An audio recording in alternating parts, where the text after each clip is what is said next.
Enfin, me voilà dans ce fameux grenier. C'est Teddy qui m'en a parlé et j'ai rendez-vous avec lui ici. Oh là là, c'est pas mal, hein? Qu'est-ce que vous en pensez, les petits loups? Le vrai grenier de mes rêves. Mais il y a tout ici. Qui sait même, il y a peut-être des fantômes. Quand même, hein? Un peu plus de lumière, ça serait plus rassurant. Beuh! Teddy, j'aurais dû m'en douter, hein. Oh là là, pour plus de sûreté, moi je vais allumer la lumière, hein. Oh, regarde Teddy, le superbe livre. Le fabuleux secret du grenier.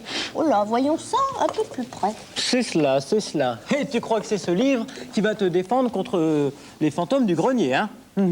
Non, moi je te conseille un truc, du biscotto. Il était une fois un grenier qui chaque nuit s'animait. Chaque objet, les mâles, les porte-manteaux, les petits insectes menaient une vie magique. C'est cela, oui, oui. Et... Oh, mais qu'est-ce que c'est? Et surtout, chaque nuit, des personnages étranges venaient s'affairer dans ces lieux insolites et plutôt effrayants. Dans ton grenier, évidemment, il y a une sorcière, je parie, hein? Dis Isabelle, qu'est-ce que tu préfères, les sorcières ou les souris?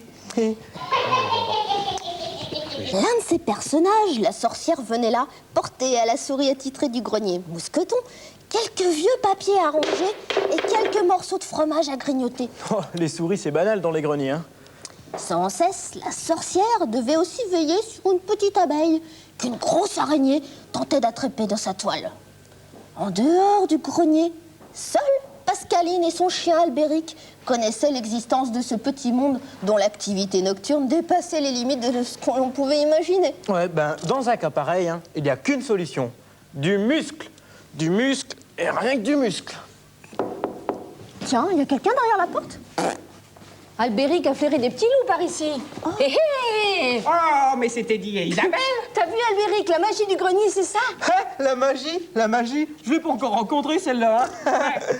Tu aurais dû finir de lire le livre, t'es dit. Enfin, Teddy, la magie du grenier, c'est toutes les nuits que ça s'anime. C'est vrai.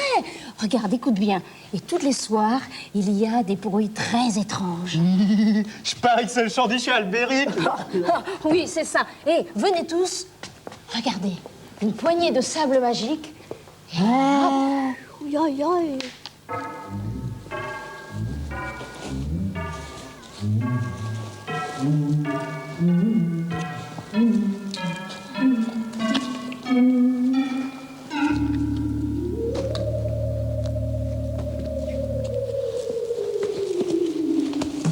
Il y a dans un grenier des valises, des paniers, des balles en osier, des paquets pleins de fanfreluches, des petits toutous en peluche et des oiseaux empaillés, des autruches, des perruches et des plumes d'oreiller.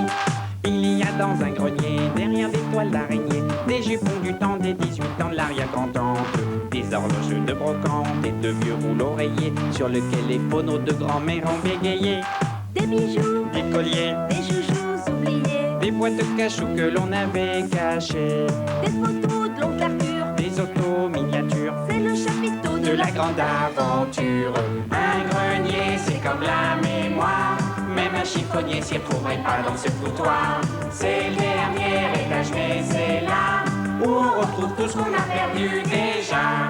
Un grenier, c'est comme la mémoire. Y a rien qui est rangé et pourtant c'est tout plein de tiroirs. Le passé est un prisonnier qui fait la fiesta le soir dans les greniers.